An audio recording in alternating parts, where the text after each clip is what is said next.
बड़ी खबर है दर्शकों को वो बता देते हैं कि घाटी में टारगेटेड किलिंग की बढ़ती घटनाओं के बीच आज जम्मू कश्मीर के अफसरों के साथ मीटिंग करेंगे गृह मंत्री अमित शाह। जम्मू कश्मीर के उपराज्यपाल मनोज सिन्हा भी इस मीटिंग में मौजूद रहेंगे।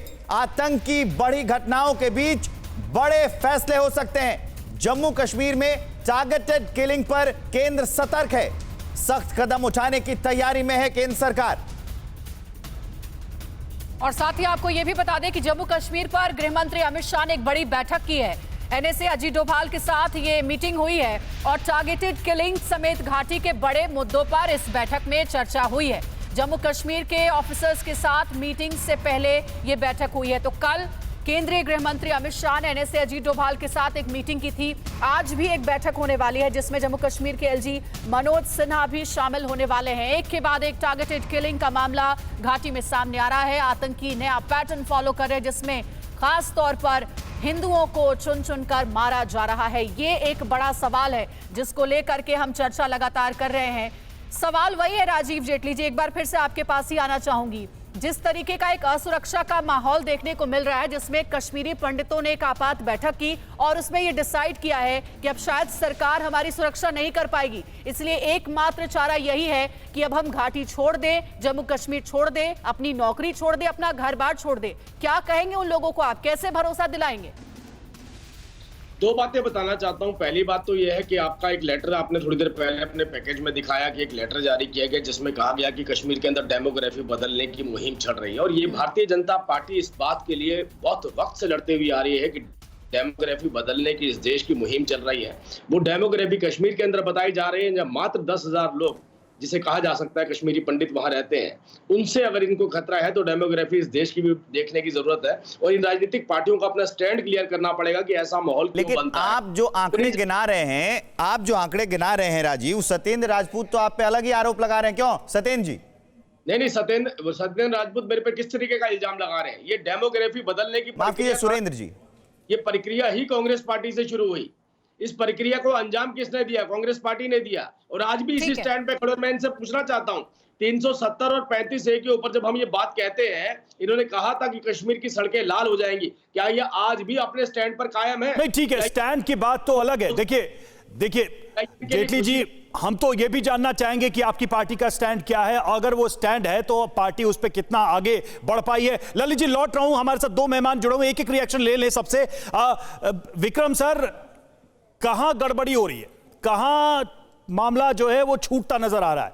370 हटा, इतनी बड़ी संख्या में आतंकियों को मारा गया, एडमिनिस्ट्रेशन को फिर से स्मूथ किया गया, पोस्टिंग की गई, फिर से नौकरियां वहां दी गई, ये सब कुछ हुआ, लेकिन अचानक से ये सब क्या होने लगा? देखिए, इसको उसके गहराई में जाएं, आप ये देखेंगे कि जनरल जिया पाकिस्तान का K2 प्लान का ये बड़ा महत्वपूर्ण भाग है। ये जो KFF है ना, कश्मीर फ्रीडम फाइटर्स, ये तो सिर्फ आवरण है। इसके पीछे ISI पाकिस्तान का पूरा षड्यंत्र है, क्योंकि उनकी आखिरी सांसें गिनी जा रही हैं और चिराग बुझने से पहले जैसे थोड़ा सा क्रियाशील हो जाता है। दुख और चिंता हमारी स्वाभाविक है, लेकिन हमें तीन बातों में ट्रैप में नहीं पड़ना होगा कि ऐसा कोई प्रतिशोध की भावना से, सांप्रदायिकता से या राजनीति की बातें हमें नहीं करनी है। सभी हमारे भाई हैं।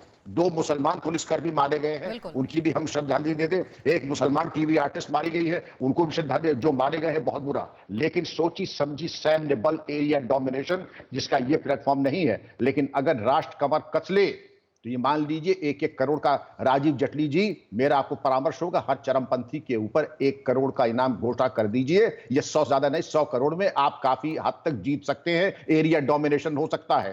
टेक्नोलॉजी ले आइए, ड्रोन आगे बढ़ाएंगे। विक्रम सर, आपकी इसी बात को आगे बढ़ाएंगे, लेकिन माजिद हैदरी के पास मैं जाना चाहूंगी। माजिद हैदरी, कौन है ये वो लोग जो कि घाटी में आतंकियों की मदद करते हैं? और सिर्फ हिंदुओं को ही नहीं मारा जा रहा है, बल्कि उन मुसलमानों को भी आइडेंटिफाई करके मारा जा रहा है जो हिंदुओं के लिए सिंपैथी रखते हैं, जो घाटी का विकास चाहते हैं।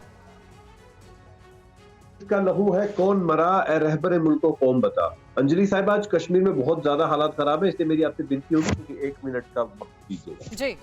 देखिए, आज कश्मीर में इतनी ज्यादा हत्याएं हो रही है कि जितनी देर में हम एक हत्या की चर्चा करते हैं उतनी देर में और 2 हत्याएं हो जाती है। जैसे कल की बात है, अभी आपके चैनल ने कहा कल कश्मीर में 2 हत्याएं हुई, कल कश्मीर में 2 नहीं 3 हत्याएं हुई, क्योंकि सुबह जो शोपियान में ब्लास्ट हुआ था उसमें हमारा एक आर्मी का जवान भी मारा गया। दूसरी बात, कल ही भाजपा के जो हमारे प्रेसिडेंट है जम्मू कश्मीर के, उनने कहा जी एक रेड वेव की कॉन्स्पिरेसी पड़ोसी देश से चल रही है। भाई अगर ये कॉन्स्पिरेसी पड़ोसी देश चला रहा है जिसकी वजह से हत्याएं हो रही हैं, तो सरकार इसका ऐलान क्यों नहीं कर रही और सरकार इस पे एक्शन क्यों नहीं ले रही? क्योंकि अगर इसकी वजह पड़ोसी मुल्क है तो हम कश्मीर में क्या ढूंढ रहे हैं? और दूसरी बात, विक्रम जी यहाँ बैठे हैं, मैं इनका बड़ा आदर करता हूँ, पुलिसिंग फेलियर बहुत ज्यादा है।